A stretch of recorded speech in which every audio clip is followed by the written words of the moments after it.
Good day mga idol. Eto, nandito tayo ngayon sa Yamaha Motorcycle located here at RevZone, Dagupan. At syempre, i-update natin kayo regarding sa bagong NMAX version 3. Well mga idols, itong ABS NMAX ay available pa rin at may presyo yan ng 151,900.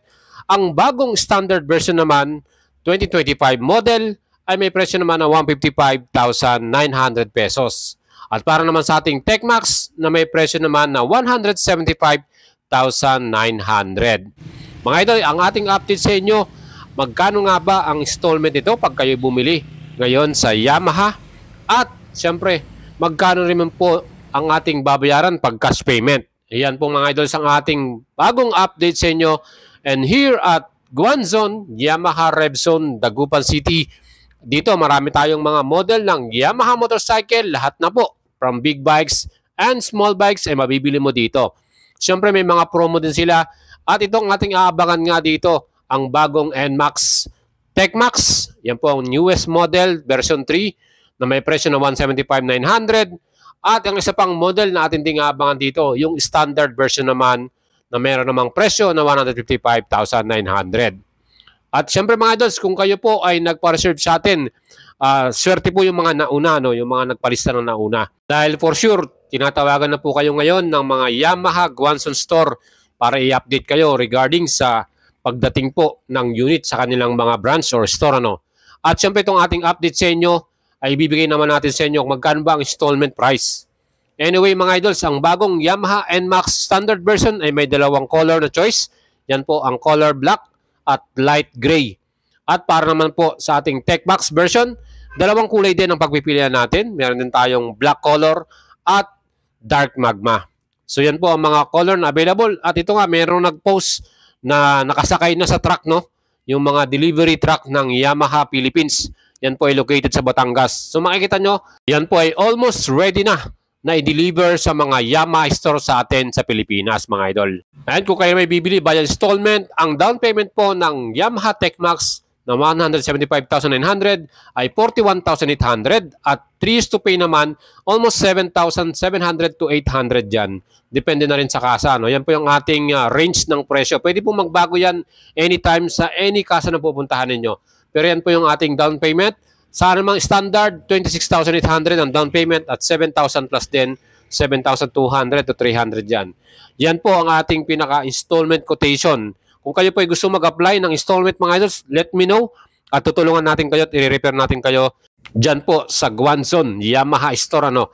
Anywhere yan. Siyempre, kailangan nyo po mag-apply at mag-provide ng requirements. At siyempre, kailangan mabilis din kayong makapagpasa at makapagpa-approve para pagdating po ng unit next week, approve ka na at siyempre, mailalabas mo na rin kagad ang unit na yan. Kaya mga idols, ano pang hinihintay ninyo? Mag-send message kayo sa ating Facebook page, Boy Salavaria, at tutulungan natin kayo at i-assist na makapag-apply kagad para mapa-approve kagad kayo. No? At siyempre, kung kayo po i-approve na, mas priority na makakakuha kayo ng unit ninyo.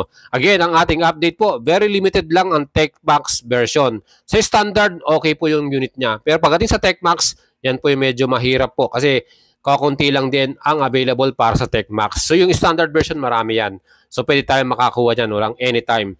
And mga idols, para sa ating standard version, equip po yan ng ABS, traction control, digital instrument panel, stop and start system, meron din yung USB charger, plus siyempre yung kanilang Yamaha Connect. Yan po yung mga available dyan. Same engine yan ng ating NMAX ABS, 155cc, single cylinder, BBA, at meron ding CVT transmission. Well, para naman po sa ating TechMax version, ito yung mas high-tech. Kasi nga, mas mahal siya, no? 175,900. At kung i-compare mo yung presyo niya versus sa standard, 20,000 yung kanilang difference. Sa 20,000 na yan, mga idols, ang mga makikita mong difference niyan, siyempre, unang-una na yung makina. Meron siyang Yamaha Electronics CVT transmission.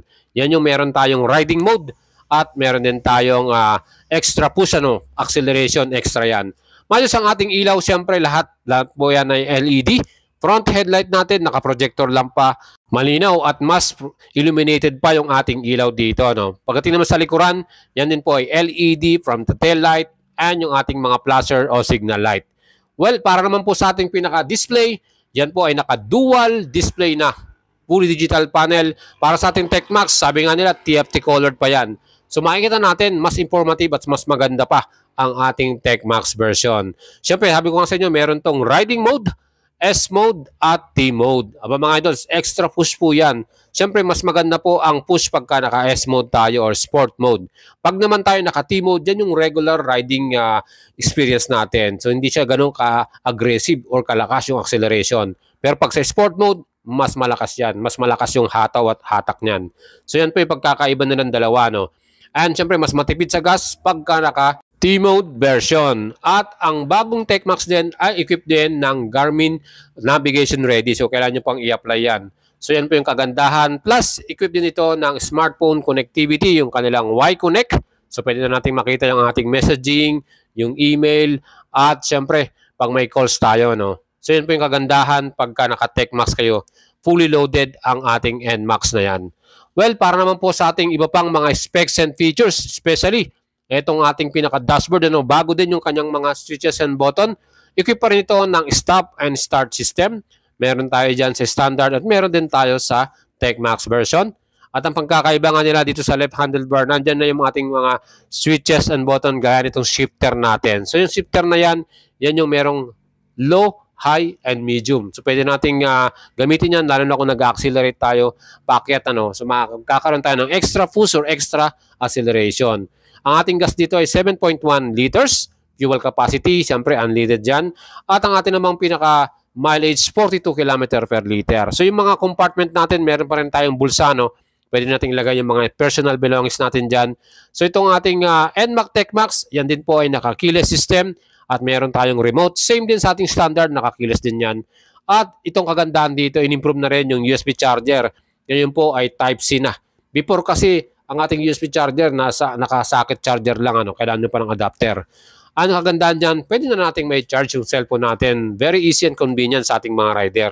Siyempre, pagdating sa TechMax version, mas maganda yung ating seat cover. Ano? Mas maganda yung stitches, mas premium, at malaki pa rin, siyempre, yung ating luggage compartment. At isa pang pinakabago rin sa ating TechMax version, ang new KYB Dual Shock, no? With absorber. So yan po ang ating pinakabagong rear suspension. Aba, di ba maganda? Kaya mga idols, ano pang hinihintay ninyo? Again, ang bagong TechMax ay magiging available na next week. So hopefully Monday ang maging available na yan. Kaya sa mga subscriber at follower natin na nakapagpa-reserve na at natawagan na rin ng Yamaha, ang dapat nyo gawin mga idols, i-ready nyo na po ang inyong pambayad. So this week, mag-ready na kayo. I-withdraw nyo na yung inyong mga iniipon dyan at i-ready nyo na yung pambayad nyo. Kung TechMax yan, 175,900 pesos yung kanyang SRP plus 2,000 3 years LTO, 177,900 ang total cash pay ninyo. So yan po yung inyong ipiprepare na amount at syempre may previous po yan na half-face helmet at iba pa. Mga ito, syempre yung ating feature para sa inyo kung gusto niyo pong bumili ng bagong Yamaha NMAX, TechMax or Standard. Yan, pwede kayo mag-PM sa atin at mag-send message. Siyempre pa, tutulungan natin kayo dahil meron tayong collaboration with Guanson Group. Marami silang mga Yamaha store, kaya ano pa hinihintay nyo mga idols? Please don't forget to subscribe sa ating YouTube channel at follow nyo ako sa ating Facebook page.